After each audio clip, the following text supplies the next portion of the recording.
guys, mko poa? Pia mimi niko poa. I hope weekend imekuwa poa. So for today, it's a new day, it's a new lesson. And for those wenye mujani subscribe here, please do so. And for those wenye mko na colleagues wenye wanafanya CPA, please tell them kuna jamaa hapa amejitolea kuwasaidia. So for today, we shall proceed with our audit lesson, and we only started by introducing the topic 1, and for today we shall continue from where we stopped. So take your notebook, that is Audit and Assurance, and have your pen also. We shall take some notes mpaka mahali tutaweza. Alright, so have your notebook, be ready, settle, and let's start with our lesson. And from the previous lesson, I know our last statement was factors necessitating growth in internal audit. Factors necessitating growth in internal audits, and we wrote about 5 points, and 4 points, and our last thing to write was competition. So let's proceed, and today we shall introduce a new subtopic: risk and materiality. Risk and materiality. That is in ISA 320, materiality, bracket ISA 320, materiality. So that's right. ISA 320 discusses the concept of risk and materiality. An audit risk is the risk that an auditor may give an inappropriate opinion, i.e., an opinion that contradicts the true nature of the financial situation of the company. Materiality plays a role in each of the following 2 stages. Stage 1, planning stage. Roman 2, reporting stage. We continue writing.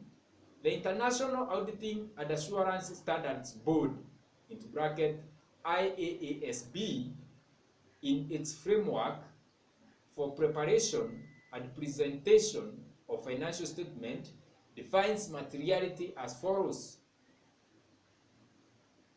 Definition of materiality is any information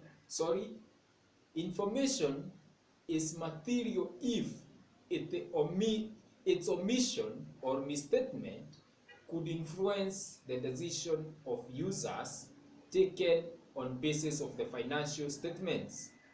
Therefore, materiality provides a threshold or cutoff point rather than being a primary qualitative characteristics which information must have if it is to be useful. ISA 320 further states a number of audit principles as follows. 1. The auditor should consider materiality and its relationship to audit risk when conducting an audit. 2. The objective of an audit is to enable the auditor express an opinion whether financial statements are prepared in all material respects and in accordance with the identified financial reporting frameworks. 3. Materiality at planning stage is usually set at a lower level than necessary in order to reduce risk of undiscovered misstatements and to deal with the problem of having to adjust materiality at a later date in light of evidence obtained. 4. Materiality should be considered by the auditor when determining nature, timing, and extent of audit procedures. 2. Evaluating effect of misstatements.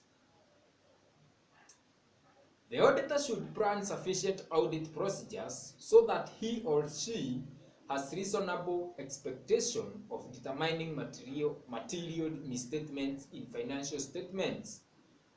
Any immaterial item will not affect the truth and fair view of the financial statements and thus can be ignored. Materiality and judgment. Subtopic: materiality and judgment. Auditors consider the following before appropriately testing whether an item is material or not. 1. Qualitative aspect. This may include inadequate or inaccurate descriptions of an accounting policy. 2. Cumulative effect of small amounts. Small errors at a month and procedures could individually be immaterial, but continuous errors of this kind throughout the financial year could be material. So leo unaomit shilingi 100, kesho 200, kesho kutwa 50, that money will be material at the end of the month of the year or the year. 3. Relativity of materiality. Relativity of materiality. 4. The degree of latitude allowable in deciding on the amount attributable to a particular item. 5. Assessment of whether the aggregate of uncorrected misstatements that have been identified in the audit is material.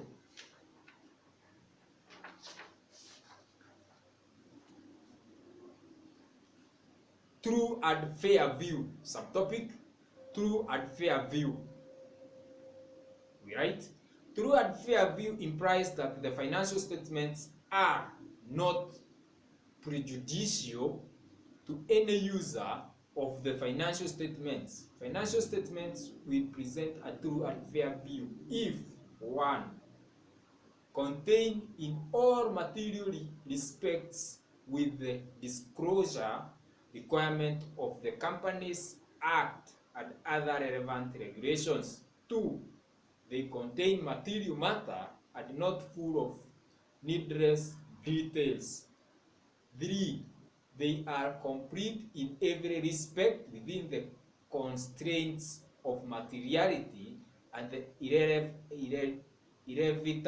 inevitable estimation of some items. 4. The values attributed to the items in the financial statements are reasonable. 5. The information contained therein is presented and disclosed without bias. Assertion methodology.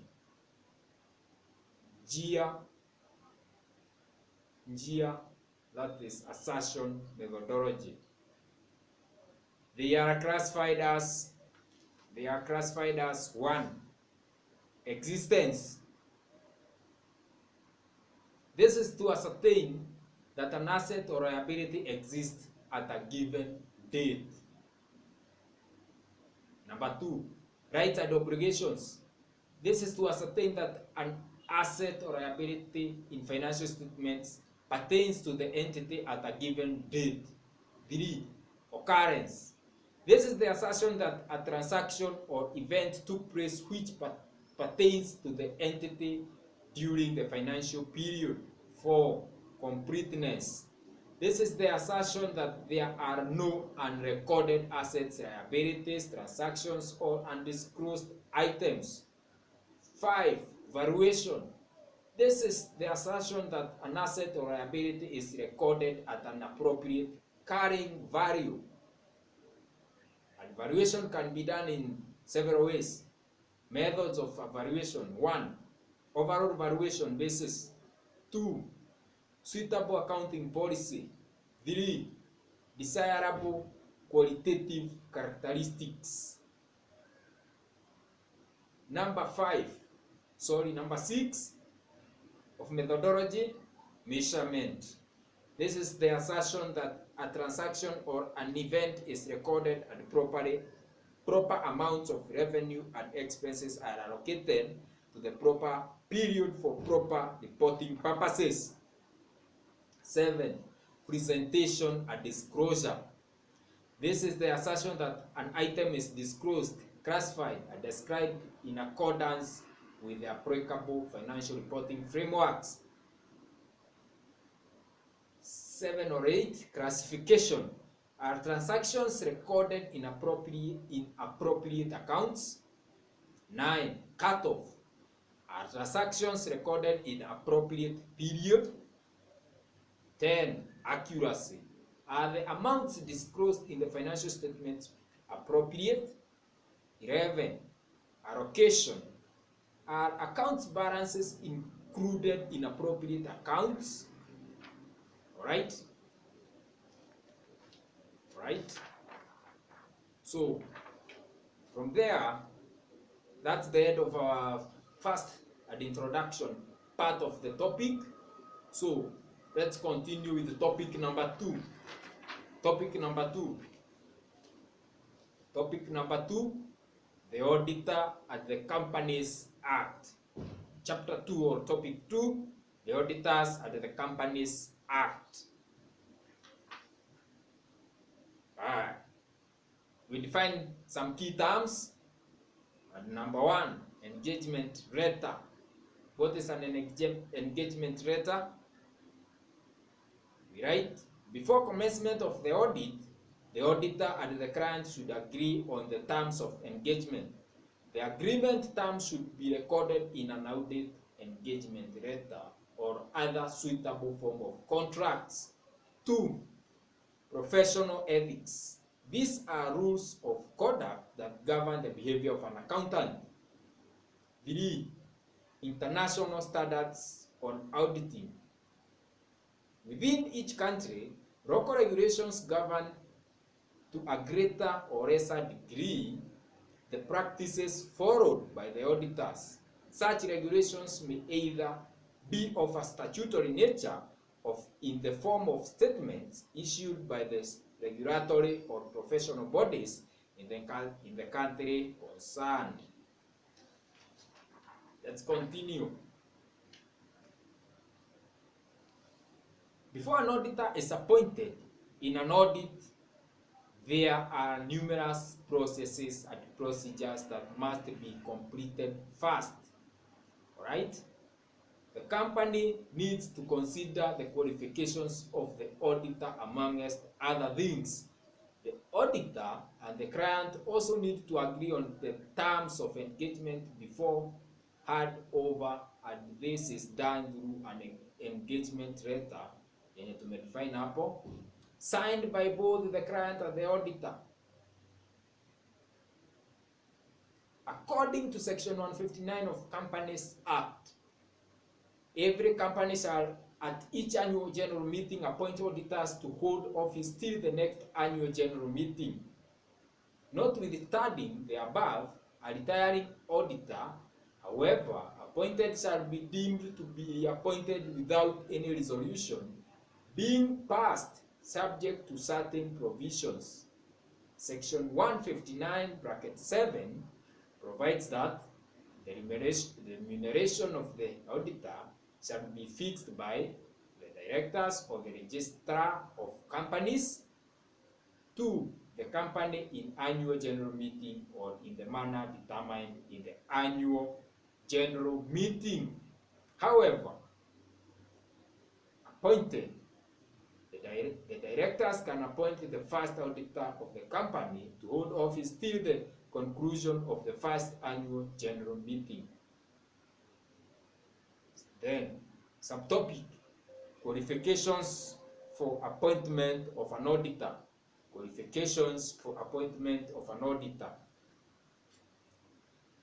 A person shall not be qualified for appointment as an auditor for a company unless he, or in the case of a firm, every partner in the firm is a holder of a practicing certificate issued pursuant to section 21 of the Accountants Act. In Kenya, a person is issued with a practicing certificate if she or he fulfills the following. 1. Is a certified public accountant, into bracket CPA. 2. Member of Institute of Certified Public Accounts, that is ISPAC. Have post-qualification experience in auditing environment for at least 2 years. We continue writing. None of the following persons shall be appointed an auditor of a company. Watu wenye hawawezi appointiwa kama auditors. 1. An officer of a servant of the company. An officer of a servant of a company. 2. An employee of an officer or servant of the company. 3. A body corporate. Body corporate. Section 161, bracket 1 deals with one characteristics an auditor must possess, which is technical competence. Section 161, bracket 2 deals with the other characteristics an auditor must possess, especially for public companies such as which are independent. I repeat, section 161 bracket 2 deals with the other characteristics an auditor must possess, especially for public companies which is independence. The auditor must be free and be seen to be free from any influence from the directors in carrying out an audit. Section 161 bracket 3 states that a person shall not be qualified for appointment as auditor of a company if he is disqualified for appointment as an auditor of any other company, which is that company's subsidiary or holding company. Subtopic: removal of auditor from office. Removal of auditor from office. According to Section 160 of Companies Act, the shareholders and only the shareholders can remove the auditor from the office before his term in office expires. Since the auditors may want to remove the since the directors may want to remove the auditor because of disagreements in accounting policies or if the auditor threatens to expose their frauds, Section 160 of the Companies Act seeks to give the auditor some protection from directors. The defenses given to the auditor includes the right to receive a copy of the notice at the intended resolution at the meeting where his removal will be discussed. 2. The auditor, after receiving a copy of notice, can prepare written representation explaining his position on the matter. 3. The auditor is entitled to attend the meeting at which his dismissal will be discussed, and he can address that meeting on any matter concerning him as an auditor. Even though a special notice is written for a meeting to dismiss the auditor, a special resolution is not necessary if the meeting is properly constituted. A simple majority of members represent and the voting is enough to remove the auditor from office. An auditor may resign from office as long as a notice is in writing to that effect is deposited at the company's registered office. To be effective, the resignation must contain either a statement to the effect that there are no circumstances connected with the resignation that should be brought to the attention of the creditors. 2. A statement giving details of any circumstances leading to his resignation he believes should be brought to the attention of the shareholders. 3. The Companies Act permits the auditor to request the directors to convene an extraordinary general meeting for considering the auditor's explanation of the circumstances surrounding his resignation. Rights of an auditor. Rights of an auditor. Subtopic: rights of an auditor. and we shall stop there. We shall start there next time. Thank you very much for your time. We shall meet again, same place, same time. God bless.